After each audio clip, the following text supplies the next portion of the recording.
Welcome back to another episode of the Voodoo Podcast. We are here with the June episode.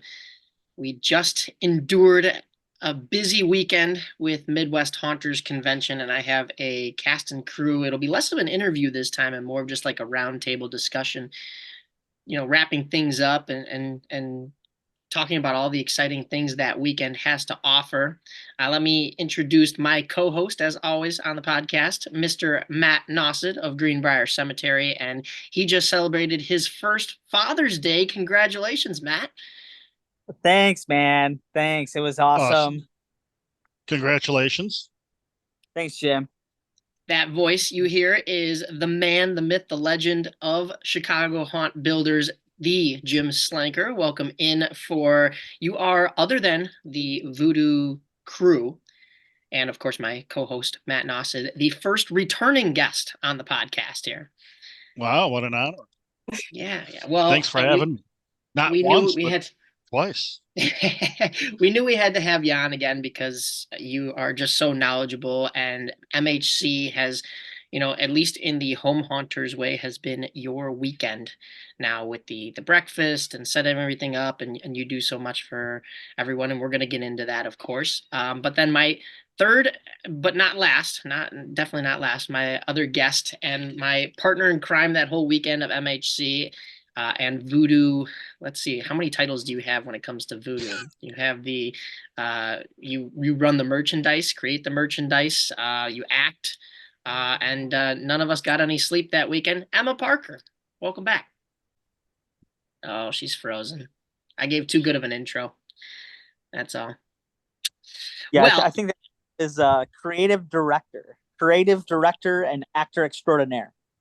Honestly, it's got to be like 7 different titles there on the business cards that she also made me. It says owner, actor, something else. I don't have my business cards up here, and that's me because it's my house and all. But when it comes to her, oh, there she goes. She comes back now. She's got like 7 right when you're doing it. Yeah. You heard the whole intro though. That's fine. Sure. How are you recovering from your first MHC weekend? I think I may have finally recovered because I left work, drove 3 hours to Chicago, slept maybe 3 hours the whole weekend, and had to drive right back and go straight back to work. So I think I'm okay. Yeah, that sounds about right. That sounds about accurate. Well, Jim, I just watched the episode that you were on of TransWorld Live. I'm a little late to the game. I haven't been up on all of my TransWorld Live episodes. I just kind of started watching within the last couple weeks here. But you gave a good preface to the weekend and kind of alluded to a lot of the things that we were going to get to see and get to be a part of. But now that it is over, what was your experience from start to finish of the weekend, including the Chicago Haunt Builders breakfast and all the activities over that weekend? Yeah, so I wrote in the group Tuesday morning, right? Because Monday I was just mush. It was I wrote in the group that it was one of the best weekends of my life, and I'm old enough to have a lot of weekends, so that's a non-trivial statement when I say that, and I really do mean it. It was just one of the best weekends of my life. It was exhausting, like you referenced earlier. Not so much because I went to all the after parties and the haunts and everything, but just so much going on and so much to see, so much to do, so many people to meet. I told Jen Thaler earlier that Barnum and Bailey did a 3-ring circus. She had a 5-ring one on because she has so much going on at that show simultaneously. It's really something for everyone, right? Unfortunately, I didn't make it to the haunt tours. I wasn't able to go Thursday, and then Friday, against my better judgment, I deferred. I just knew it would be a late night, and I knew I would regret the decision to my dying day. But I did not go to the Hell's Gate tour just because I knew it was going to be a long night, and I could not start the weekend with a humongous sleep deficit. I'm past that point in my life, and I knew there was too much going on. So, for me, the show started uh, Friday. We did the setup of the walk through haunted house. That was amazing. What the team pulled off. The truck pulled in with all the flats and all the stuff at 10 o'clock in the morning, and then at 5 o'clock, uh, they're putting finishing touches on. Right, they weren't done, but within a couple hours, the walls were up. I stepped out to go to the Hunters Against Hate lunch. So I left around 11:30. The walls were still being put up. I came back around 2:30. The walls were up. They were detailing it. Um, Jessica had put up the spider webbing, and if you've seen her spider webbing with the beef netting, she does an amazing job. And I'm like, I had doubts it was going to be done, and at all. And with Vicky and Glenn and Eva and everyone who helped set it up. They did an amazing job on Friday. Um, so I passed on the Hell's Gate. I regret it. I will regret it till the end of days. But I, with age comes wisdom, and I knew I couldn't do it all. So we started with the breakfast for Chicago Hunt Builders at Moretti's. So the generosity of Froggy's Fog and Fright Props, because they sponsor the breakfast. And Jen certainly supports it with Midwest Haunters. But what a way to start the weekend with having breakfast, a buffet breakfast with 80 of your closest friends from Chicago Haunt Builders, right? And with the support of Fright Props and Froggy's Fog there. Fortunately, I think a few people missed it. There was a bad accident on 294, which delayed some people, but it was still just a great way to start the show off, right? Because a big part of Midwest Haunters is the social aspect, at least for my wife and I. Yeah. It's getting to hang with people who are into Halloween like you, friends you haven't seen in a while because we all get so busy in season. We might not be able to see each other, so it was just a great way to start the weekend. And then so we finished up breakfast, headed to Rosemont, walked into the convention center. The line of people already registered and waiting to get into the show, waiting it for open. Snaked down. I didn't see the end. Yeah. We had to get in there to make sure everything was going okay with the walkthrough haunt and then the Chicago Haunt Builders booth. But that line of already registered people who were just waiting for the doors to open, snaked on. I don't know how far it did. That was nuts. That right? was I don't think I mean I know it was long last year and that was my first year at MHC, but I don't remember it being that long. Luckily we had the in because Matt was skipping the breakfast and going just straight to the convention, so he was practically almost first in line. So we just left the breakfast and hopped in line with him, but of course everybody gets into that show floor pretty early on. But you mentioned the lunch, the Haunters Against Hate lunch on Friday, I think was the only thing that I didn't participate of the weekend, and of course some of the seminars and whatnot as we're walking around the convention. But you and both Japes Palace, who we just had on the podcast, huge cogs in the machine when it comes to both that luncheon. Japes was accepting the Haunter of the Year award, and then of course the MHC CHB Haunted House. So you guys did an awesome job. We got a chance. Emma and I will get to it because we got a chance to dress up and participate in that one on Sunday, and we walked in and I was like, this is already pretty awesome. We had walked in Saturday too with Matt, and it looked really good. Yeah, so that show floor opened at 9:30, I want to say 9:30, 10, something like that. It's all a blur that weekend, and the sea of people just flooded in, and immediately a long line formed to get into the haunted house. And that line was there for the rest of the day Saturday. So there's at times 60, 70 people in line. I can't take any credit for the walkthrough haunted house. I am just the intermediary between MHC. That credit really goes to Glenn and Vicky and Eva. Michael Peters had done it, and his team had done it historically. Unfortunately, they had to step back this year, late, well into the year. And as much as Michael and his team wanted to do it, they couldn't, right? Life, it's one of those things. Life goes, Yeah. goes on. And so I put the call out for, someone to, help, and Vicky and Eva stepped up. Glenn is the linchpin, that anchor between everything. And what they pulled off was nothing short of amazing. Like I say, an 8-room haunted house, set up in just a matter of hours, with the help of many other Chicago haunt builders.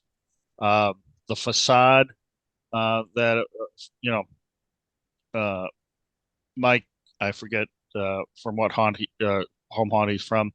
The barnyard facade was awesome, right?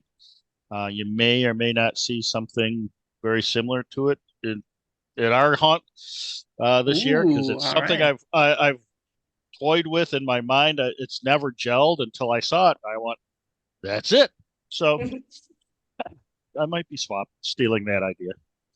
I might be inspired, in air quotes, by that facade. So, and so many people lent props, whether it was inside or outside.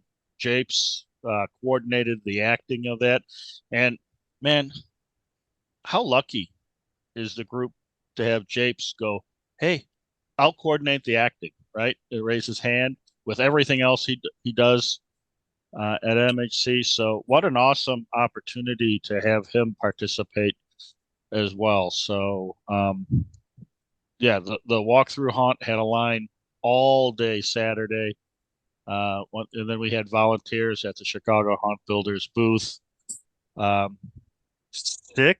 Seven of the seminars were facilitated by Chicago Haunt Builders. Yeah, I saw you kind of talking about that on TransWorld. That's huge. That's impressive from our group.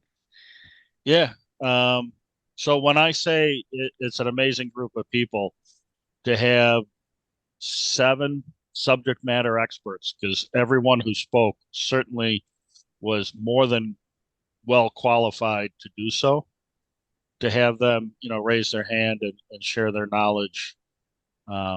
Whether it's, Cheryl talking about, what she does with the amazing things she does, or it's Chris talking about social media presence. Chris Wilkes, through the Wilkes Family Halloween page, is the most well-liked, largest audience home haunt page in the country, or the world. So have him up there speaking is a great opportunity. And then so many other people, whether it's lighting or DMX. I did a session on animatronics. We had Laura doing on Sunday makeup for the home haunter. And this is why I don't like naming people, because I'm sure I'm leaving someone out and I feel so badly on it. But yeah, so a whole track of haunters, home haunt geared seminars, which is awesome, right? Because, if you go to the different shows, which by the way, you have to go to TransWorld. We have to get you there. Yeah, I know that was on my list. Even this past year, no, 2 years ago, I had a chance through one of our actors that works with us at Voodoo. His dad is a DJ, and he does a lot of different events and parties and stuff like that. And I guess through one of his vendors had tickets. But other than that, I was looking for an in, and I looked at it this year. I couldn't swing the trip.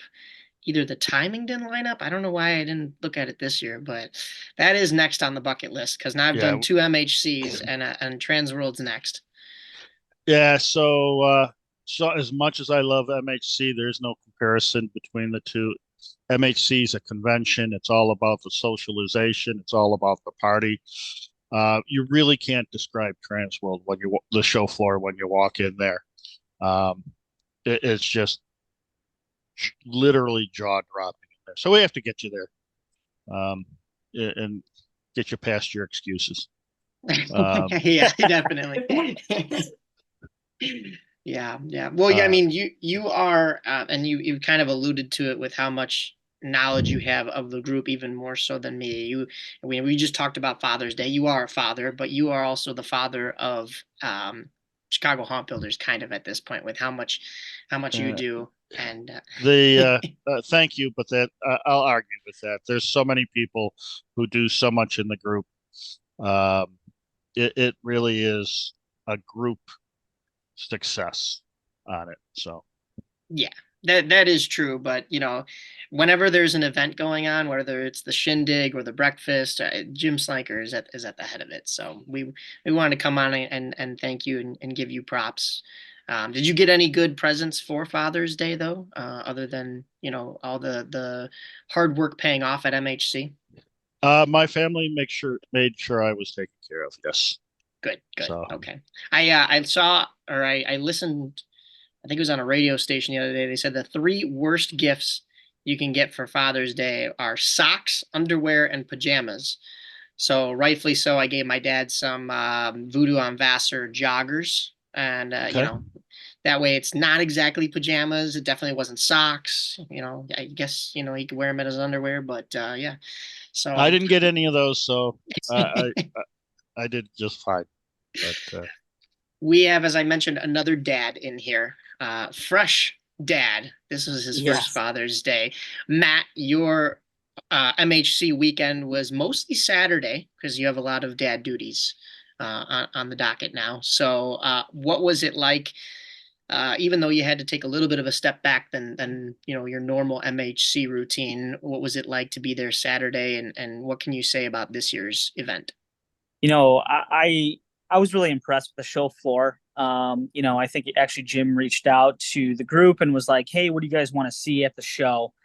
And one of the things that I came up with was, kind of more cash and carry style items, stuff for the home haunter that, I'm always weighing the two, time versus money. Do I have enough time in this year? I just am anticipating not having enough time. So I wanted more of that cash and carry style stuff, so that we can, still pump up the haunt a little bit more this year, as we do every year. And the vendors that were there really came through. I think I bought from 5 or 6 different vendors there, and I was really impressed. I was impressed with Ghost Ride Productions came in with a bunch of foam props that dinged, dented, damaged, which normally for a guy like me is not attainable. So that was one of the first booths that we hit, and we hit it pretty good. So we have some nice foam, let's say armatures, foam body parts and things that we can incorporate into our Chicago Haunt Builders group builds and things like that. We have, of course, I hit up Fright Props. Of course, I had to hit up their tables. They always have a great discount at the show for some cash and carry.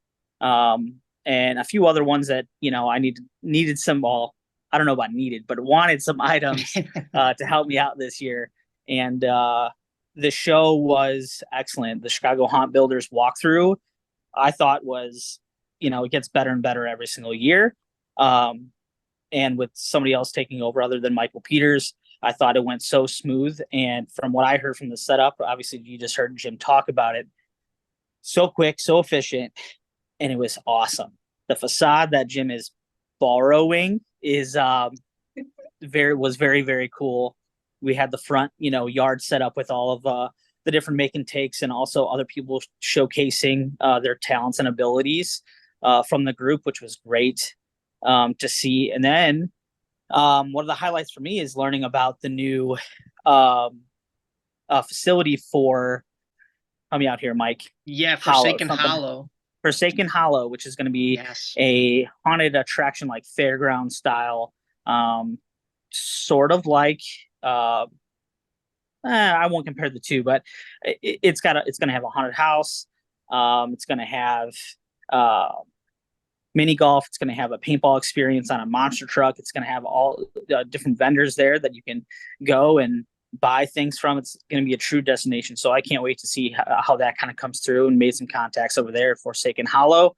Hopefully we'll be talking to them soon. But I was really excited for that. I did have a question for Jim. How did we get a T-shirt with Midwest Haunters Convention? Because I bought one of those on the way out. Really, really cool. How did that come about? Yeah, so that was just something I suggested to Jen. I said, I don't know if it was on feedback from someone from last year. It was in my notes from last year. So I don't know if someone mentioned it or what. I said, you know what? What do you think of doing a special run of shirts, um, with both Chicago Haunt Builders and Midwest Haunters Convention? And, you know, Jen is just an amazing supporter of the group. She really loves what we do. She loves the people. And she's like, sure. So she had Chad Savage do some artwork and made a run of them. And I told her she's going to run out, and she indeed did run out. So, Was that this and that's logo? no, that's a Oh, different okay. one. Okay, But okay. that's the first time, any of her shows she's done a cross-linked um, shirt. So that's kind of cool. Yeah, Yeah, that I thought it was really, really cool that we had a crossover, and that means that we are highly represented, obviously, in this area, but as well as just the partnership between the show and the group. So that was really cool to see, and I definitely purchased before they ran out. So that was good. yeah, I didn't realize that it was Chad Savage that had done the designs. That's pretty big league of us. That's pretty cool. So I do love the collaboration. I did not get one myself, but maybe if Matt isn't using his, I'll have to sit. No, I'm just kidding. We already got enough t-shirts. One of them was that Forsaken Hollow one that you went around and to different booths you had to answer different questions about their upcoming haunt destination is what they're calling it. And that was pretty cool. If you turn the cards in, you get a t-shirt, and they told you a lot about what they're planning. So Evil Intentions, as we talked about on this podcast, was closing at the Elgin Casket Company this past year, and now they have a new location in Maple Park. They announced most of it at MHC. They will be partnering with Monster Purge, which was a zombie paintballing experience where you get on like a big monster truck and you get to go shoot paintballs at zombie actors. They are combining, and those two things will be open at this Forsaken Hollow in the first year. And then it sounds like going forward, they will be opening up, I think, glow in the dark or neon mini golf, which will be brought to you by Ghoulish Mortals, a store on the corner of that main drag in St. Charles. Emma and I have been in there. It's a really cool store. They have a lot of really cool haunt related, classic, new. I mean, you could buy anything in there. I saw some Stranger Things stuff, some Night of the Living Dead.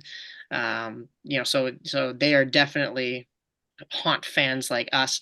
But then there will be a fourth attraction, if you will, at this Forsaken Hollow, which will eventually be open, not in this first year, but it will be a haunt themed Airbnb. So you can actually stay on the property. And I don't know if, ghosts come knocking on your door at night, but it's going to be haunt themed as you stay there. So that, even though it's Maple Park, I'm guessing it's out near DeKalb, I believe. It's probably a 40-minute drive. I haven't checked from me, maybe not even, but I may just have to stay there for the experience, for the whole thing. So there's actually a place midway up Wisconsin called Dead by Dawn, and it's a bed and breakfast that you spend the night there, and they come and haunt you throughout the night. Oh That's wow. cool. So my wife and I have stayed there. So it's a great couple that run it. They serve you a delicious dinner beforehand and drinks, and then you retire to bed. And they have a couple different themed rooms, and they come and you get haunted during the night, and then they, you know, serve you an amazing breakfast in the morning. But it's Dead by Dawn, and it's an amazing experience. Great name too, honestly. Very cool. Yeah. Oh my goodness. So yeah, that was cool to finally see what they have up their sleeves. And then I did get some sad news though.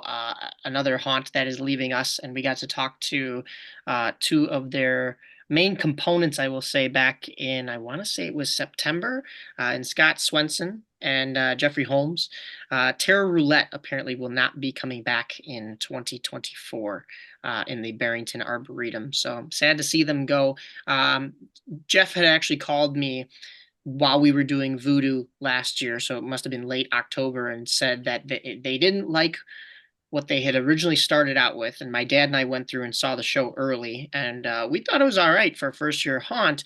But he was like, no, no, no. When we came on the podcast, we promised all this stuff, and we felt like we fell short, and so we revamped the whole thing. And I didn't get a chance to go back out and see it, as after they changed a lot of their structure, I guess, and a lot of their storyline. But unfortunately, too little, too late, and they won't be returning, at least this year. I don't think. It was nice to finally have something in the Barrington Arboretum, because I feel like it's dying over here.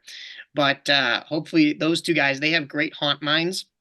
Hopefully they stick with Illinois a little bit longer and come up with something else, especially, hey, maybe jump on the Forsaken Hollow bandwagon and add to Evil Intentions. But there's already a lot of great minds in that, and hopefully we'll get a chance, as Matt said, to talk to them within this next year and kind of preview their new attraction for October. But I saw a lot of new attractions on that Thursday bus tour. It started out at Disturbia. We spoke to Lainey Schaefer, A.K.A. Spike, in the last that was last episode, leading up to that Thursday bus trip, and see them during the daytime running around playing with cicadas, eating cicadas.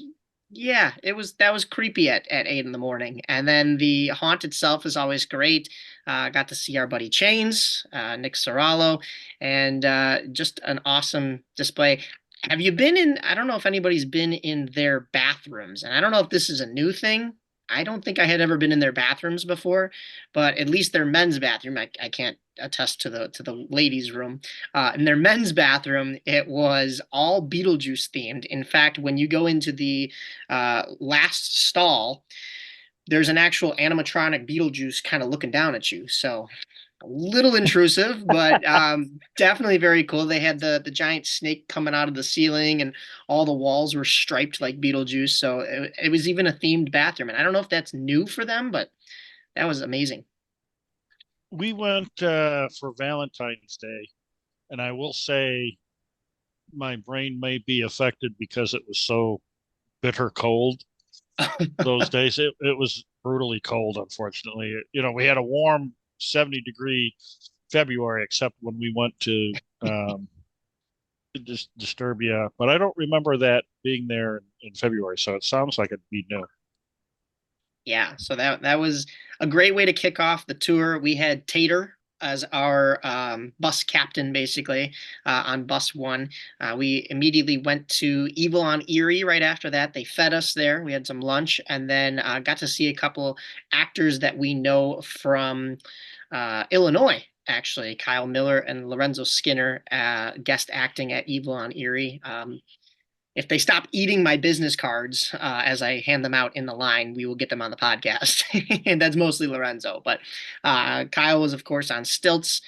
And then from there, we went to 13th Hour Haunted House in Indianapolis. Emma just missed it because she was working, but that one was a good one and definitely worth going back to. So with Voodoo being off this year, we have a lot of road trips, I think, planned for the season, which will be we are not having a slumber party at Emma's. No. Well, I can only just fit so many people in my apartment. Just maybe 14 of your closest Voodoo castmates. That's okay, right? Well, They can sleep outside. hang them off the roof. It's okay. And then from there we went up to the Niles Scream Park in Michigan. I don't know if anybody here has ever been there. That was my first time. I also heard a rumor that haunters get in for free. Is this true? Jim, do you know anything about this? I have not heard that. All I've heard is it's amazing and it goes on and on and on and on. Yes. They closed down their hayride permanently, unfortunately. I thought it was just closed for the MHC part of things, but apparently going forward it will remain closed. But even that being said, they are, I believe they said they are the only haunted house in the country that has a north side and a south side of the building because they have so much foot traffic that they have to send one group one way and the other group the other way. And I'm not sure if you're able to go back through on a regular night. We were as the bus tour because there weren't a whole lot of us, but they're able to get through about 1,500 people a night. It's a nonprofit haunt. A lot of what they do, they donate back to their volunteers, which means local groups that are like Boy Scouts, Girl Scouts, anybody that comes and acts. A lot of their actors are volunteers, and that's just the main house that I'm talking about. Then they have what they call, is it the duplex? I think is another haunt on the same grounds. You can go through that. That was a longer walk than expected. It was almost, and a lot of people shared this opinion with me, almost too long. And I stress almost because it was great. Don't get me wrong. But you're going through and you're like, are we close to the end here? And the third one, definitely. I went through that one alone. Always fun. Went through that alone. It was the Field of Screams. And I just kept walking and I kept looking at my watch because the bus was leaving at midnight. And I'm like, am I going to get out of here in time to go back home, or are they going to leave me in Michigan? Because I'm not near an exit at all. So it was definitely very impressive and on my list for yet another October field trip if we should. What the nice thing though is we are getting Friday for the 13th in September, and that has a lot of haunted houses opening early this year. There are some that open, mid-September as it is, but an extra couple weekends means an extra couple of trips, extra couple of haunts that we can make this year. So that will be fun. But with Voodoo being off, we may be getting ideas for haunt stuff, but more so ideas for trips. Speaking of trips, we have to touch upon Emma. You made the trip up on Friday then. As I was running on no sleep and work on Friday, straight into a haircut, and then head straight to Hell's Gate with a stuffed animal for Fluffy. I did the MHC Haunt Tour the year before, and I will say at Old Joliet Haunted Prison, they had a nice turnout, but I expected it to be the same at Hell's Gate, where it was a little bit more intimate of a night. And we pulled up and the tent was packed. The line was out the tent and it looked like a regular October night. So what was that like for you? That was kind of your first taste of the weekend. It was definitely more than I was expecting. Like you said, I thought it was going to be, maybe 100, 200 people going to Hell's Gate. And then we pull up and, we were probably what? Fourth bus, third bus, something like that. And I was like, okay. And our bus wasn't even packed. And we get off and it was literally like an October night. It was like the first time I went to Hell's Gate. And it was like, oh my God. And I'm like, well, if we're gonna sit here for a while, I'm gonna go drink. I was like, I just worked an 8-hour day and then drove 3 hours. I'm gonna go drink. But it was great because even like the actors didn't just stay in the tent. They came out, they interacted with the entire line, and each one, it was like some of them started recognizing the sweatshirts, which was really cool. And then just meeting people in line that you had met the night before. And then you're like, oh, this is the other one part of the. So that was really, really a fun night. Yeah, that was intense, and I think I'm stealing Jim's words here. He mentioned it in the Chicago Haunt Builders chat, but it was a once in a lifetime opportunity to see Hell's Gate. I know they opened up for the Friday night tour back in 2019, but we're talking that was when Statesville was still open, so you didn't have the merge between the casts. You didn't have all the new additions that John LaFlamboy and that Zombie Army Productions crew had added. Katie Lane, famous haunt actress, was in the line playing with a real snake too, I might add. So that I was out on that. Yeah, no thanks. But as you mentioned, it was like a full packed night. I think we did the self-driving ticket, but as everybody knows, Hell's Gate, you still have to take a bus. You park off-site. So that was the bus that we were on. But even then, I mean, like Emma said, we were kind of one of the first buses, I think, and it was still, the line was out the door and probably could have wrapped around the whole forest if it wanted to. And then I didn't do my homework beforehand. I didn't realize that we were going to get a chance to see a behind the scenes like our Voodoo group did in October. So they opened up Sexy Hall, that main hallway that connects all the rooms. They did something that we didn't even get a chance to see in October because the show was still going on when our group was taking the behind the scenes tour.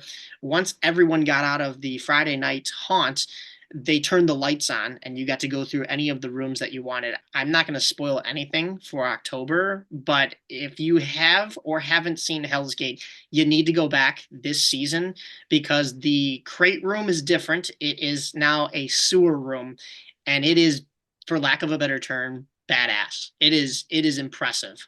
I'm not going to spoil anything else about that.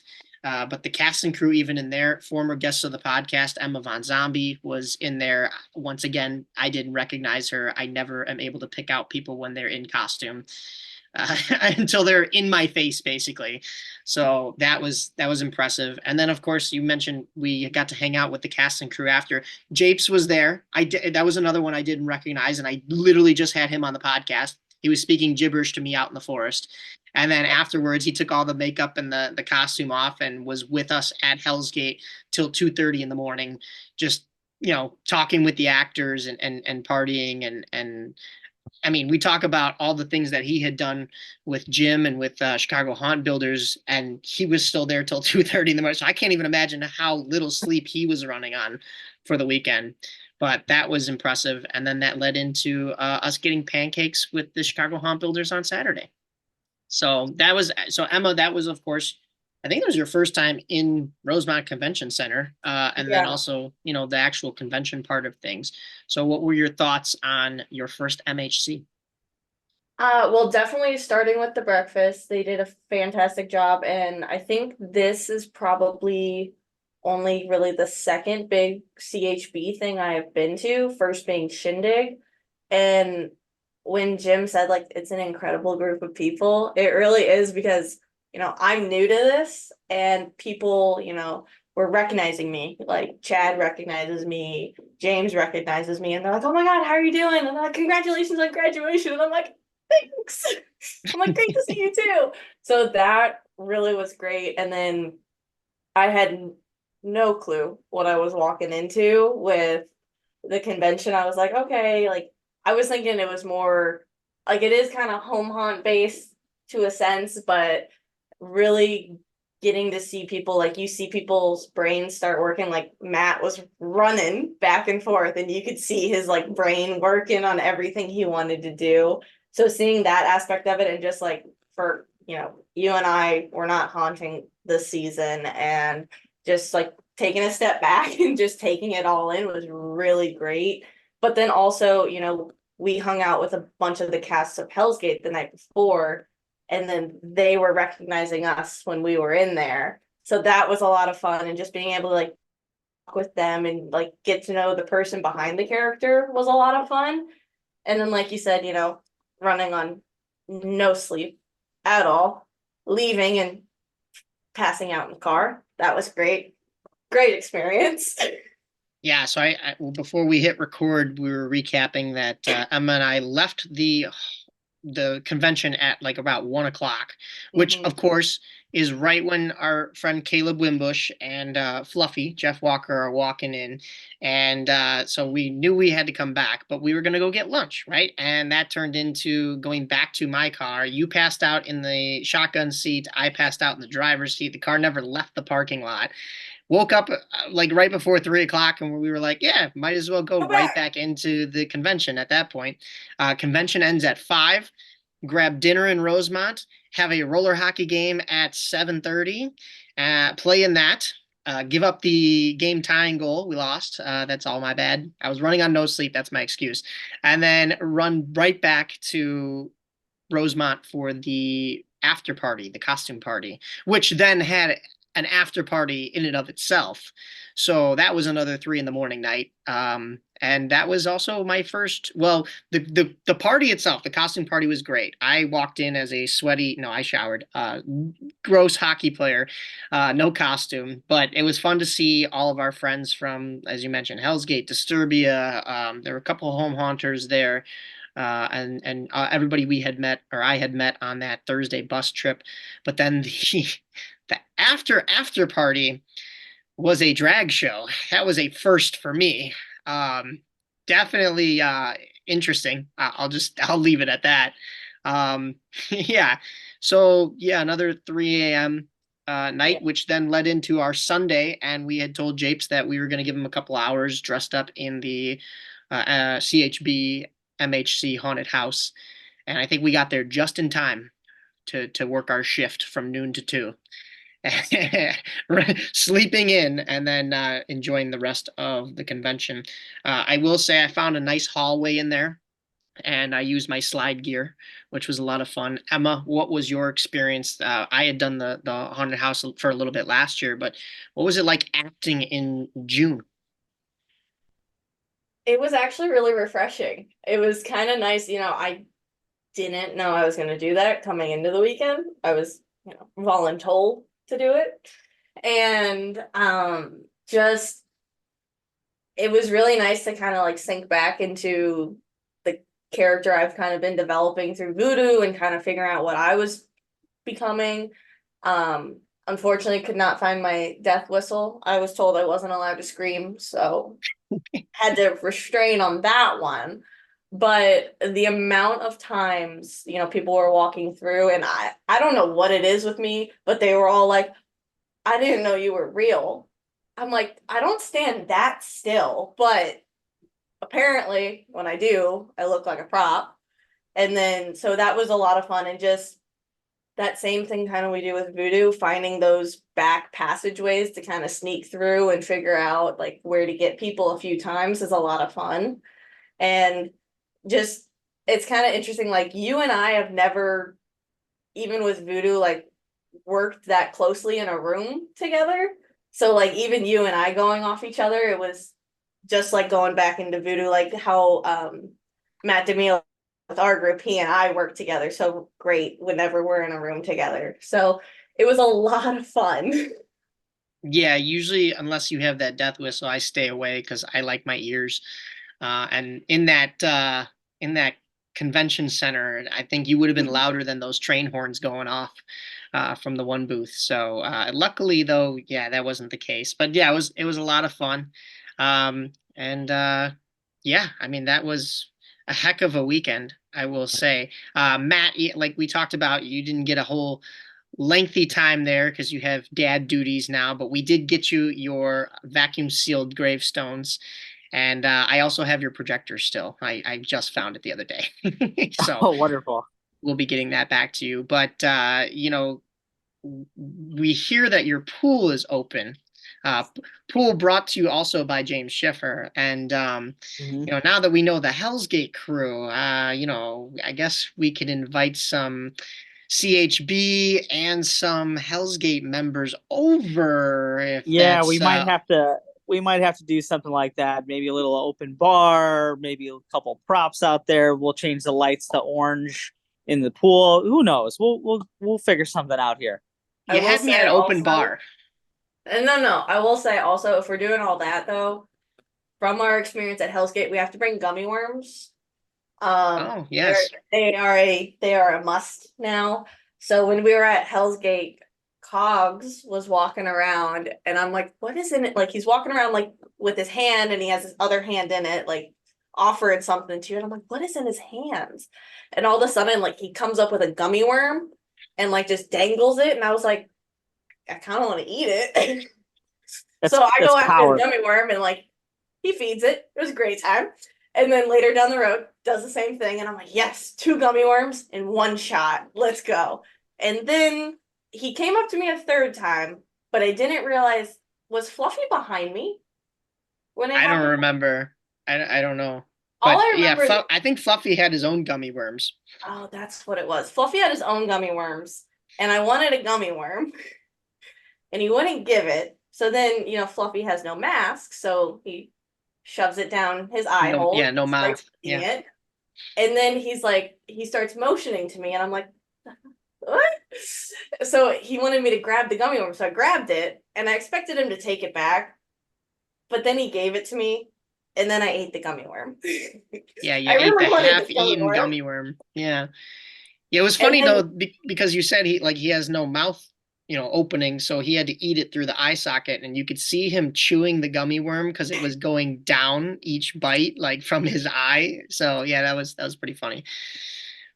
And the gummy worms keep them going. That's the fuel for all night, for those late nights. They need the gummy worms. And then lo and behold, later in the night, meet the man behind Fluffy, Jeff Walker, and first thing he said, he's like, I don't have any gummy worms for you. And I'm like, I did do that. Yeah, I did eat the gummy worm.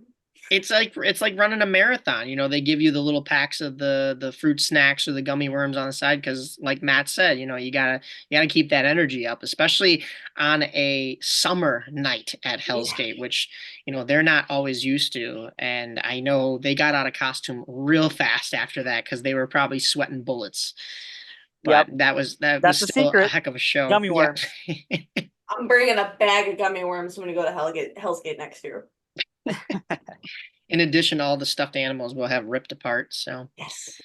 Yeah. Well, Matt, despite the limited time at MHC, you got a lot of new stuff. Do you have any, well, we won't even call haunters hacks, but any insight on what you're going to be doing with your new props, especially with your limited time now that you are a full-time dad as well? Yeah, I actually do have a haunters hack for this episode. It's a quick one, but we'll get to what I'm going to do with all the props that I bought. So I didn't buy full-size props. I bought things to make things.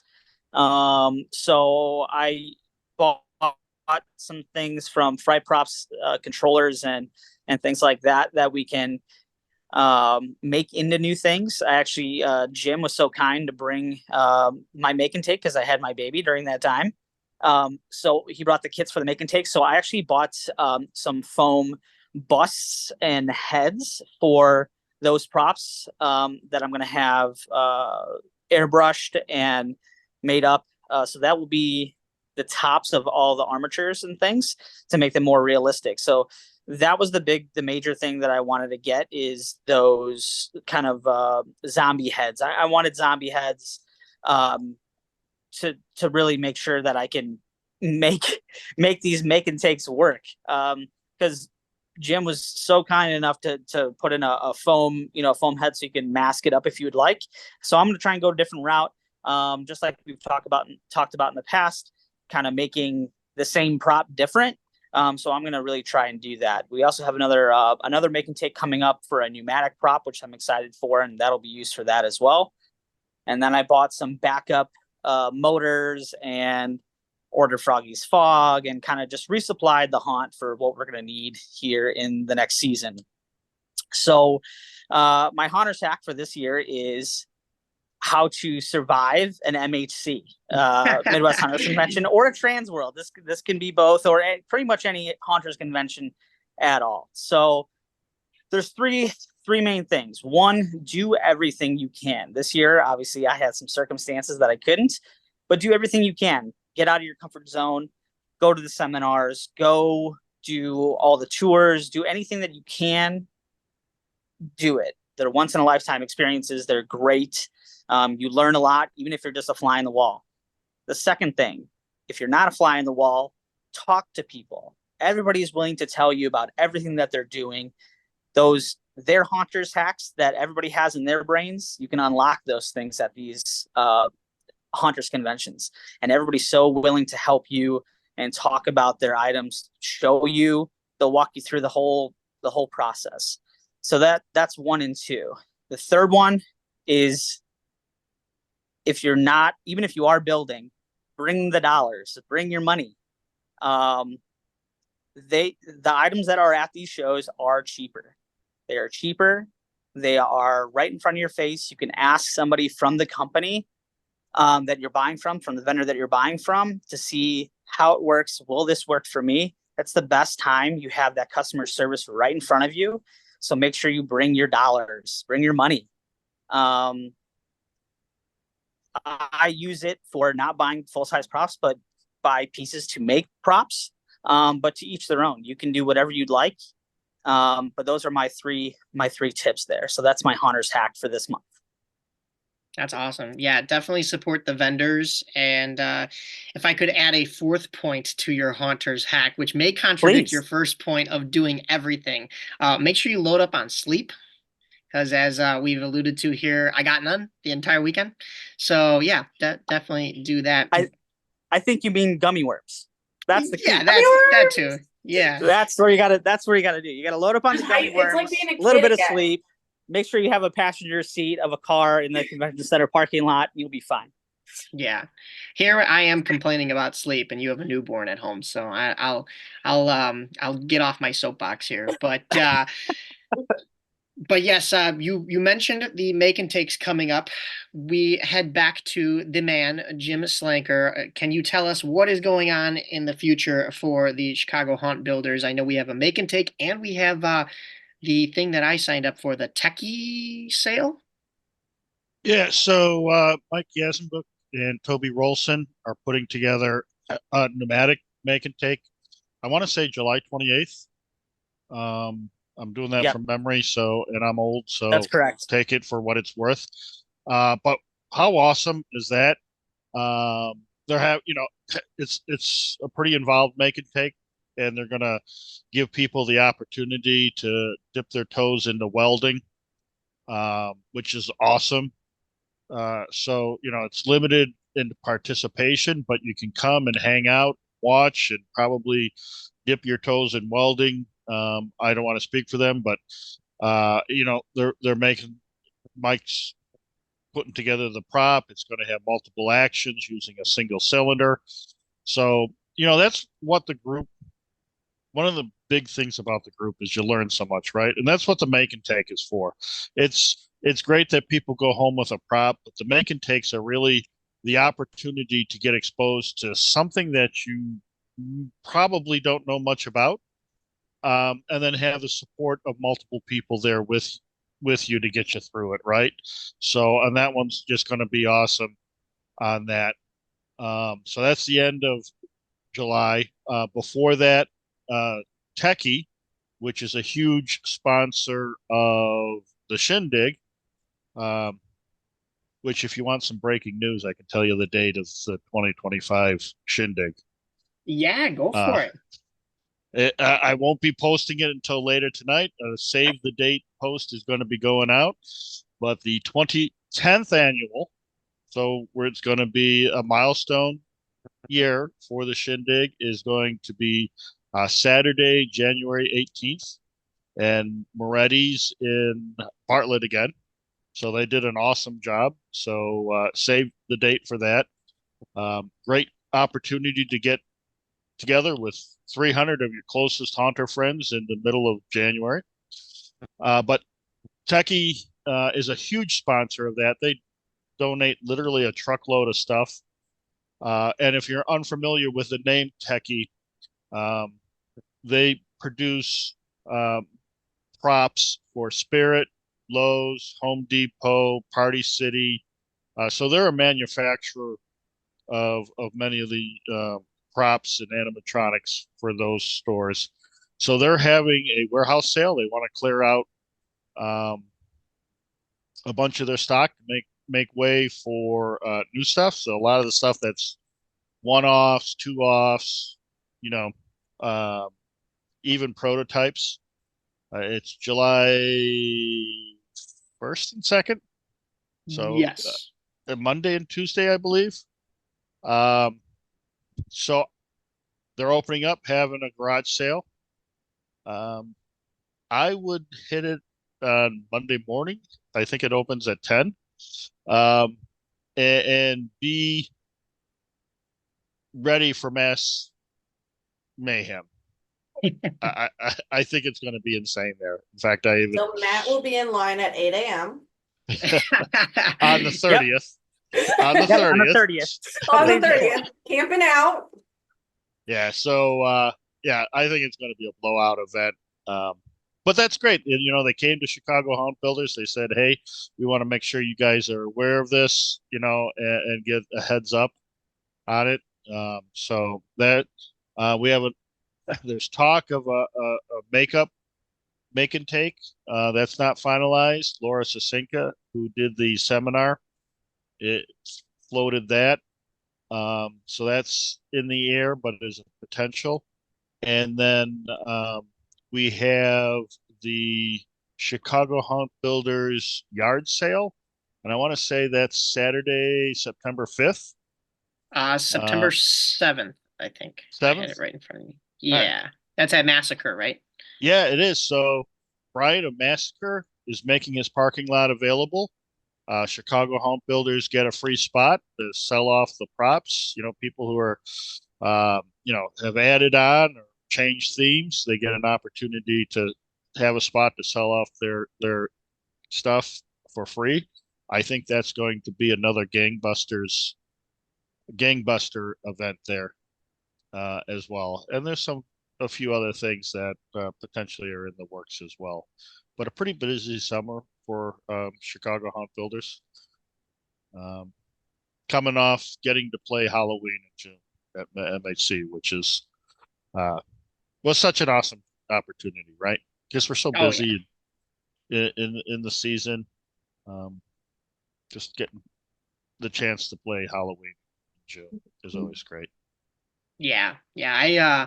I will be at that Techie Warehouse sale. I'm not sure which day I RSVP'd for, but as far as the make and takes, as long as I am not in Vegas for the NHL draft, which sounds like it's falling apart, so I may be at those. I have to RSVP, and if anything, I'll just come to hang out Yeah, if I it's am late. But you learn a ton at those, even if you just come to hang out, right? And then you get to hang out with Halloween folks. I gotta make my first one because I used to work Saturday mornings, and they were always Saturday mornings, and now I'm starting to work Sundays and be off Saturdays, and now I gotta double check my schedule and see when I'm free. So, You but I'm do realize excited. July 28th is a Sunday, right?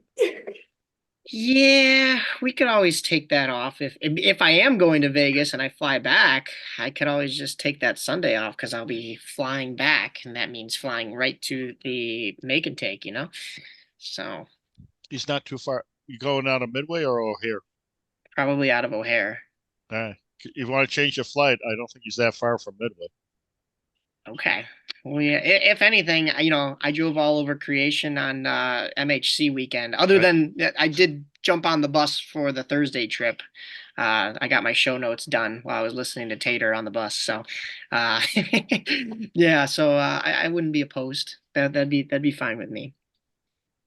So, um, I don't have much else other than this was great recapping the weekend. Did any of you have any notes that you think we missed? Anything you want to plug? Anything that we should touch upon? Yeah, just to reiterate that you know, MHC is so much more than a trade show floor. You know, some people think, you know, they compare it to TransWorld and they go, "Oh, it's not TransWorld." Well, it's not meant to be TransWorld. TransWorld's a professional trade show. MHC's a convention that, as part of it, has a trade show floor, and it's just such an awesome event. My wife and I have gone to it for years and years and years. We used to go to Columbus when it was there. Made many good friends there that we're still friends with today. and it's just a fun event that has gotten more fun every year, and it's a great social event. It's great to hang out with people. It's great to, like I say, just play Halloween, and that it you know, I'll go back to where I started the show, where I said it was one of the best weekends of my life, and I truly mean that. It was just so much going on. It's and a shout out to Jen and her team for making Chicago Haunt Builders such a big part of it, right? That we get to be part of such an amazing event and do so much, and and then she makes sure that we're taken care of through like the breakfast and everything like that. So Yeah, they're always so giving. I mean, you know Jen better than I do. I think we've had a couple conversations at the shindigs and such, but we went up to Chris Zarobsky and just wanted to say hi. And I think the first thing that came out of his mouth was, "Oh yeah, if there's anything I can do for you, just let me know." I was like, "No. We're just coming to say hi. We just wanted to say hi." But he was immediately ready to jump upon, helping us out with something. So they are a great team. They put on a great show for sure. And it's not to be overlooked that you and Dawn are a huge part to that, especially on the home haunters side, linking the two together and helping out Chicago Haunt Builders. And one thing we didn't congratulate you for, you're officially retired now too. I am. Although I joke some seriousness, I've had so much going on since I retired that I'm going to have to go back to work to have some downtime.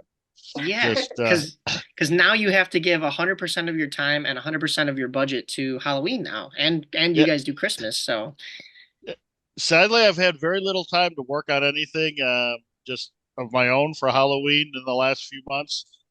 Between East Coast Haunters, Midwest Haunters, the make and take. My daughter's got a honeydew list for me. On her house, I put, among other things, a new floor in on her first floor, and just other things going on. Just I'm hoping to get to Halloween any day now. I was like looking forward to it, going, now I'll finally have a chance to do a decent display, right? oh yeah, And, yeah. and so far that hasn't come to fruition, but hopefully this week I'll have a couple days to dig into it.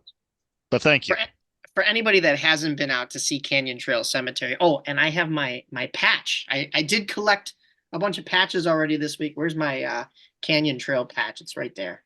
There you So go. Jim was nice enough to give me a patch. Emma, you're our merch person. It sounds like we got to start getting voodoo patches. Matt, you got to step your game up. I don't have a Retired. Greenbrier patch. Emma's now going to take over my patches. She's going to make mine. That'll do. Wow. That'll do. I'm leaving him. I'm coming to Greenbrier. It's fine. I'm already wearing my Greenbrier hat, so I'll just jump on the bandwagon at least for this year and come act. I got to update my costume because we've been offered positions to act at least at Disturbia, and I know Caleb came on the podcast and said come play at Hell's Gate. So I don't know if that's a. I know they do auditions. I've seen Days of the Living Dead, but that may be an invitation to go work at Hell's Gate for a little bit. But my time will be given to Greenbrier as well. But what I was saying was, if you have not been to Canyon Trail Cemetery, Jim used the word decent. I think a decent display at Canyon Trail Cemetery was probably like 20, 25 years ago. How long have you guys been doing this? Because you are way past decent, my friend. We marked 2006 as the year we began. Okay, so decent was 05 is what you were saying. Well, thank you. Yeah, so well, Matt's got his dog buddy on there. That's another thing too. Is we were, of course, I've gotten requests to make this a video podcast. This one will still be audio. The person in question, their character doesn't talk much, so it would be pretty funny to have them on a video podcast just sitting there. If you can kind of deduce what I'm saying here and what we've said already on the podcast. But Matt's got the dog. Behind him is what I was just going to point out, but yeah, not the baby, right? Not the baby. No, here's the joke. If you made a video, you can show exactly who's going to be. Oh, yes. Uh-huh. Yeah, put that away. But yeah, no, I got nothing else for you guys. Thank you all for hopping on. We congratulated Jim for his retirement. We congratulated Matt for his new baby, new fatherly duties. And Emma, you mentioned you graduated, so congratulations. I'm here. I'm with you guys. So You're thank you just again. busy losing hockey games. That's all. Oh yeah, don't give me. No, we won this past weekend, so I'll take that. All right. You But win some, you lose some. It's okay. lose a lot. Anyways, thanks again, guys, Thanks. for hopping on. No, thank you for having Thank me you. back on. Right. So that's quite the honor, and I appreciate it. So thank you. Thank you. I know you're an avid listener, as you mentioned on the last post. I So am. thanks for keeping up. You do a great job. Your education and experience shows. So you do a very nice job. Very listenable.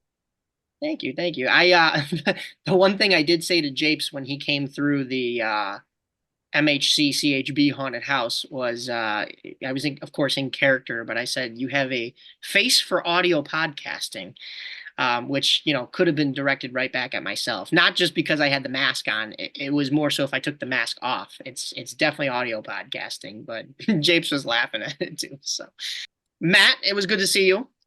We will talk soon. I got to get you your stuff, and thanks again for hopping on and doing for us a live Haunters hack. Absolutely. You'll have to meet the little guy, and we'll be planning stuff soon. Yeah, absolutely. And Emma, thank you for tuning in after work. Thank you for coming in to celebrate the weekend with us, and thank you for doing all the future merch that you haven't done yet for us that will be in the works. I'm sorry, what? Yeah, exactly. No. No. All right, guys. Thank you once again, and we'll talk to you guys soon. Take care. Once, upon a midnight dreary, while I pondered, weak and weary, but the silence was unbroken, and the stillness gave no token, and the only word there spoken was the whispered word, Lenore.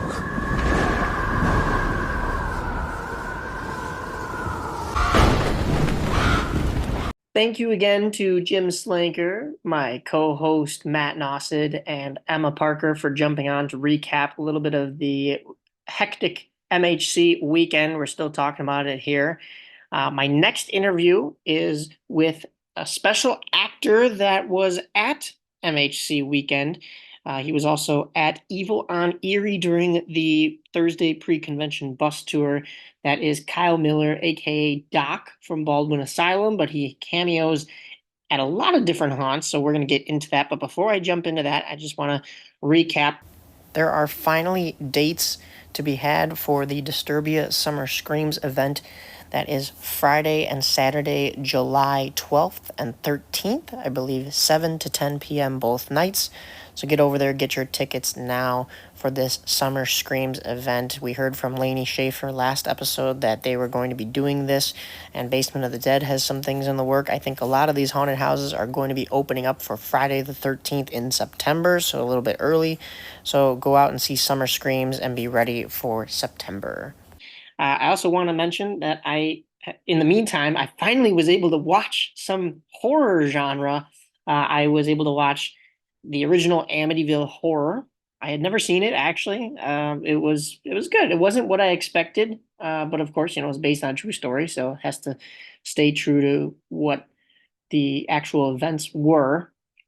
I didn't realize that it was Josh Brolin's father, Thanos, and Cable, but I see him more as Thanos. Thanos's father is the main gentleman, I'll say, because he's not really a protagonist, but he's not an antagonist. It's a gray line there. It was very, very good though. And then also, if you haven't seen it, The Fall of the House of Usher. It's a lot to do with the Edgar Allan Poe writings, poems, all of his work kind of twisted into a new age, well, I say, adaptation of those works, and it was very good. It was the same director, Mike Flanagan, that has also done The Haunting of Hill House, Bly Manor, and also Midnight Mass. And then I believe he's also done Doctor Sleep with Ewan McGregor. I have not seen that one, but I've seen all the previous ones. So that was very good. I would recommend The Fall of the House of Usher if you haven't seen it yet. It's on Netflix. It was very, very good, and I enjoyed it. But other than that, I have no other updates for you. We mostly recapped all of that.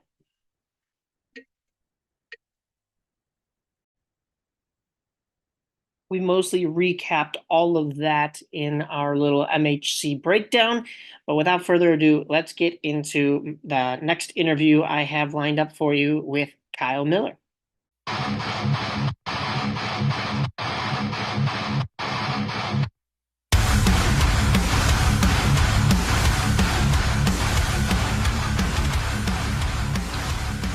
I am now joined by a very notable haunt actor. He is another stilt actor that was at the Midwest Haunters Convention Pre-Convention Bus Tour, like our previous guest on stilts, Lainey Schaefer.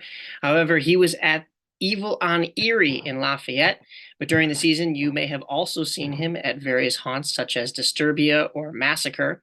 You'll notice him because of all the forceps opening up his back and also his literal smoking head. Please welcome to the Voodoo Podcast, Kyle Miller, A.K.A. Doc. Hey, how's it going?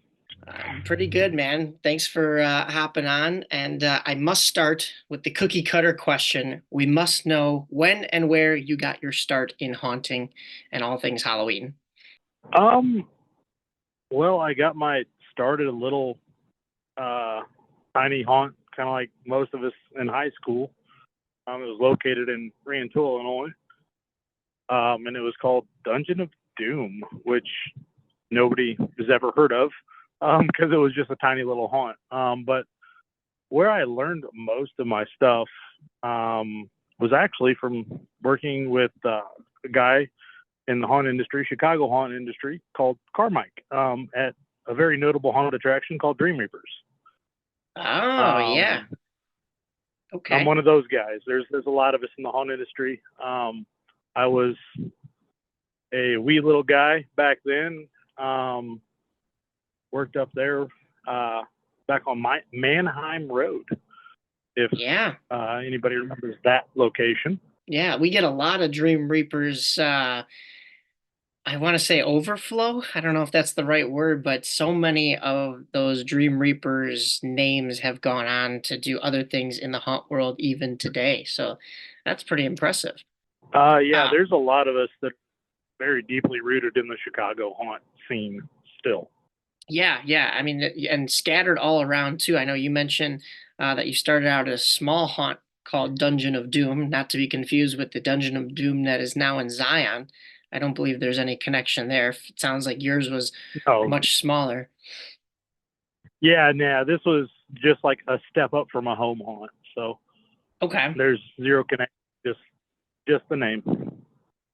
Well, after you worked there and then at Dream Reapers, I know you are Doc because you were the production manager and, of course, an icon character at Baldwin Asylum, which was also located in Rantoul. You mentioned that. Myself and my group, we never really had the opportunity to come down and see that show. So give us a brief description, kind of in your words, what was Baldwin Asylum like, and what did it mean to you? Did it have a lot to offer as far as, for fans and also for your career? Baldwin Asylum, I was a part of for 10 years, from 2013 to the year closed, which was 2022 season.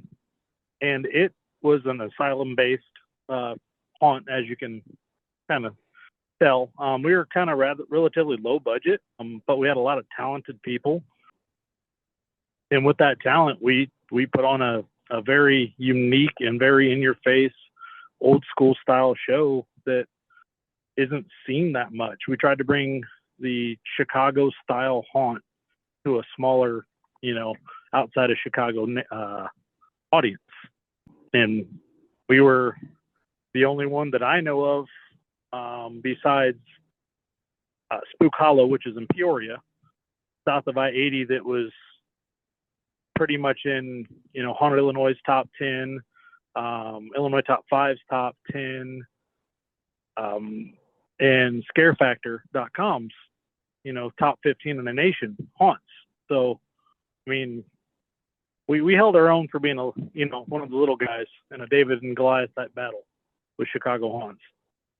Yeah, definitely. I mean, you guys are far enough away that, for many it doesn't seem like, Chicago land, but you are still, I mean, with how well known the name circulated up in these parts, I think you can consider you guys a part of that Chicago land area. And I have heard of a couple of the other haunts that are down near there. Do you work in any of those during the season since you're down there? Well, the last season I worked all season at Disturbia, as well as their off-season events, and I don't frequent any of the haunts down here. The only other haunt that I've guest acted besides Disturbia is Massacre and Evil on Erie. Okay. As far as Illinois locations, I mean, in my career I've been out of state as well, but as far as like local, Indiana, Illinois type thing, that's all I've really done. There's always opportunities. I'm not really sure where we're going to go next season, but as of right now, I'm a free agent. All right. I love to hear it though. That's always a good thing. Somebody will be definitely looking to pick you up if they've seen your work. But take me behind the scenes. What does it take and what are the requirements of being a production manager at a haunt like you were at Baldwin Asylum? It takes a lot of patience and trust from the ownership. Like Mark Dams, which is the current owner of Baldwin, put a lot of faith and trust in me to help run his show and make it what it was. And I feel like, if I wasn't a part of this particular attraction, that it wouldn't have become what it was, or to the level that it is, or was, I should say, known as. So, like, I was one of the integral pieces or inner circle that helped make that show what it was. And yeah. Yeah, since Baldwin has closed its doors, sadly, you've kind of become a traveling act, as you mentioned. I mentioned earlier that we've seen you at Disturbia and Massacre. You also kind of alluded to a couple of the different travels, but throughout the years, you also mentioned Dream Reapers. What are some of the coolest haunt environments or some of just the best stories you have from traveling to some of these other haunts? Because you're located in Urbana, Illinois, so near U of I, and that's quite the hike for you for a lot of these. Yeah, it's about a 2.5 hour drive. Yeah, wow. So it is, it is one of them type deals where I've had a lot of, really unique experiences when it comes to haunting. I apologize. We mentioned I'm traveling to a venue right now. You're good. Show here one. So I'm trying to find a place to park. So I apologize. But yeah, like I said, interesting stories are usually when it goes with traveling to haunts. I have a crew that I usually run with of actors that are from Baldwin. And one of the most unique, I guess, experiences was recently at Evil on Erie. We went into this without really any sort of detail on this haunt. A buddy of mine, Eric Munson, invited us to go to the show because it was, his home haunt. And we just kind of jumped into it with very little knowledge and kind of information on it. And when we got there, we were thoroughly surprised at kind of the old school atmosphere that this haunt had. As well, I mean, you've seen the haunt itself and what it was. Yeah. It was very kind of like home haunters that have almost become or tried to go pro. It had that type of vibe, and it tickled my, old school, I guess, 15-year-old me's heart a little bit, you know? It made me happy to Yeah. do that. And that kind of, those type of haunts are far and few between. Now everybody is all hyped up on animatronics and all this, you know, frills and bells and whistles, and this haunt was not that at all. It was very, you know, old school. Like the scares were very, very basic and simple, and it was a good all around feeling to see that. And it was a break from the norm of Chicago haunts. If Yeah, that when makes any sense to you. No, 100%. Because when we were on that bus and we pulled up, first of all, when you get to Lafayette, Indiana, everybody's like, well, we could already be in the haunted house because of, you know, the surrounding area wasn't the most, let's say, well or kept up with in the neighborhood. Well, But then we pull up. It was a little sketchy. Yeah, definitely. I'll I'll agree. It was a little sketchy. we're circling these blocks like, is there really a haunted house here, or you know what's going on? But of course we had lunch there on the bus tour, and then you know the property itself was this old warehouse style, and just as you mentioned, it did seem like home haunters that had made the transition to a haunt, because it was, I don't want to say it was poorly put together. That would discredit it. It was still a very good show, but it was a lot more reliant upon the people, like you and the other line actors, and then also the people inside conducting the scares in the different rooms. They did have some very cool effects in a lot of the rooms. Actually, in fact, they had like these zap walls where, like, if you put your hands on the walls, you're gonna get like a tiny little bit of electrocution. And I was like, whoa, that's not anything I've seen in the Chicagoland haunt area, at least not recently. It may have been, an early, 10 years ago Dream Reapers type of thing, Yeah. but this Well, was intense. It was cool. actually, you brought up Dungeon of Doom. The last place I seen the shock walls before they kind of the Illinois State Fire Marshals kind of put a kibosh on that was Dungeon of Doom. Like, they were the last haunt that I remember that had the old school zap walls, and it was like, like I said again, it tickled like the old school, late 90s, early 2000s vibe haunt. Like, it made my inner child when I first started very happy. Yeah, it reminded me a lot of, as you said, a mix of Dungeon of Doom, because it had that dark element to it, but it also had the dark elements that I think are, and a little bit of the homemade elements that are incorporated in Realm of Terror up in Round Lake Beach. But it had the that Chicago built by the haunters vibe, like Midnight Terror, and those were just some of the names that even kind of popped in my head when you mentioned how Baldwin Asylum kind of used to be. Is those comparisons came to mind when you're talking about a haunt that relied a lot more on, not those giant $10,000 animatronics, and more so the people within it and what you can create with your own mind.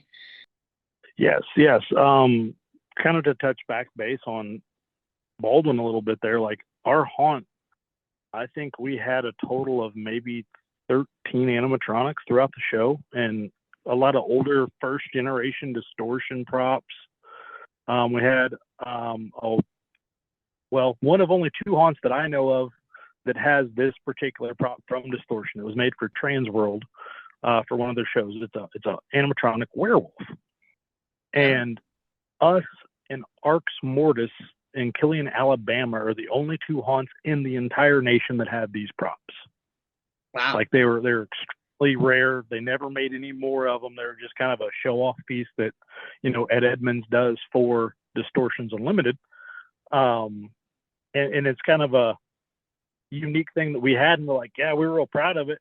And it was all mangy, and the fur on it was old, and, it was just all beat to heck, but it was ours, we loved it. Yeah. So, do you know where that's at now? Did it get sold to a different haunt, or is it in Well, somebody's basement making a nice little corner piece to the mantle?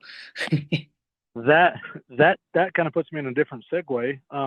It's still currently at Baldwin Asylum, actually, because I am trying. I've been trying for the last 2 seasons to gather funds to purchase Baldwin Asylum to move it to Champaign-Urbana. Kind of a spoiler alert, trying to buy my own Wow, haunt and run it. that's incredible. Now I have so many more questions that have just opened up. First and foremost is so a new location then? You're going to be trying to move it out of the current location that it's in? Yeah, we actually lost the building that we were supposed to have it in. We're still using it for storage, but we lost the building because the parent company that builds museum props is called Taylor Studios. Hence the very talented people.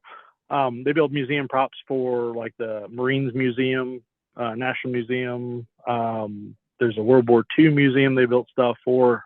HorrorCon Marsh in Wisconsin. Like, it's a nationally known company. It's like one of 6 that build museum props. But anyways, that company was recently bought out by a investment firm, and that investment firm is about making money. And a haunt that takes up 10,000 square feet of their floor space in their building isn't making them money. Yeah, right. As much as 3D Access Mills will. So they're wanting their space back. So we kind of got forced out. We had one last hoorah year, and it's kind of where we're at now. Interesting. Wow. They kind So- of forced our hand on it. So what so far has this taken, or what steps have you taken in order to try to bring this Baldwin Asylum back to life? I mean, you don't have to go into too many specifics on, finance details, but what will this entail, at least, up until now and into the future?